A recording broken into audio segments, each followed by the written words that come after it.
до всім відповіді надаю. Ось де буде жити бабушка Катя. 36. З половиною, скоріше всього. Нет. Ні? Нет, не 35, а в зиму 37, 38. Ага. Щоб на сон. Це зрозуміло. Ось в таких апартаментах буде проживати бабушка Катя. Ми зараз її трошки зроблять.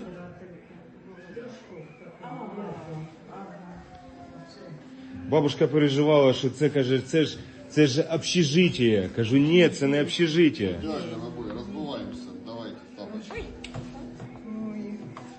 Давайте, держи. Вона ще все сама. Все нормально, так. Да. Я дуже привикла все сама.